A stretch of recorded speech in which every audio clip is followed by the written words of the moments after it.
1000 രൂപയുടെ 18 മാസ തവണകളും സ്കീം 2-ൽ 2000 രൂപയുടെ 15 മാസ തവണകളുമാണുള്ളത്. ഓരോ മാസവും നറുക്കെടുപ്പ്. വിജയികൾ തുടർന്ന് പണമടയ്ക്കേണ്ടതില്ല. Anupama gold gallery, golden diamond, Edavanna, Thiruvali, Othayi. വന്യമൃഗങ്ങൾ നാട്ടിലേക്കിറങ്ങി നിരവധി മനുഷ്യരുടെ ജീവനെടുത്ത് സ്വൈര്യവിഹാരം നടത്തുമ്പോഴും അതിനെ നിയന്ത്രിക്കാനാവാത്തത് ആശങ്കയുണ്ടാക്കുന്നുവെന്ന് Islamic youth organisation Malappuram east ജില്ലാ കമ്മിറ്റി എടവണ്ണയിൽ സംഘടിപ്പിച്ച യൂത്ത് കോൺക്ലേവ് അഭിപ്രായപ്പെട്ടു. Edavanna TP royal palace convention സെന്ററിൽ നടന്ന പരിപാടി വിസ്ഡം ഇസ്ലാമിക് ഓർഗനൈസേഷൻ സംസ്ഥാന ജനറൽ സെക്രട്ടറി TK അഷ്റഫ് ഉദ്ഘാടനം ചെയ്തു. വന്യമൃഗശല്യം ദൂരീകരിക്കാനുതകും വിധം നിലവിലെ നിയമം അടിയന്തരമായി ഭേദഗതി വരുത്തണം. വന്യമൃഗാക്രമണത്തിൽ ജീവഹാനി സംഭവിച്ച കുടുംബങ്ങൾക്ക് മതിയായ നഷ്ടപരിഹാരം നൽകണം. അന്തർ സംസ്ഥാനങ്ങളുടെ നിരന്തര സഹകരണം തേടുകയും അധികാരികളുടെയും സമൂഹത്തിന്റെയും കൂട്ടായ പ്രവർത്തനം ഏകോപിപ്പിക്കുകയും വേണം.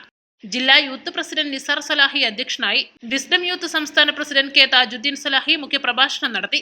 വിസ്ഡം യൂത്ത് സംസ്ഥാന ജനറൽ സെക്രട്ടറി TK നിഷാദ് സലഫി, ജാമിയ അൽ ഹിന്ദ് അൽ ഇസ്ലാമിയ ഡയറക്ടർ ഫൈസൽ മൗലവി, മുജാഹിദ് ബാലുശ്ശേരി, ഹാരിസ് കായക്കൊടി, യു മുഹമ്മദ് മദനി, സഫീർ അൽ ഹിക്കമി, ഷമീം സലാഹി, സമീർ മുണ്ടേരി, ഷൗക്കത്ത് എന്നിവർ വിവിധ സെക്ഷനുകളിൽ പ്രഭാഷണം നടത്തി.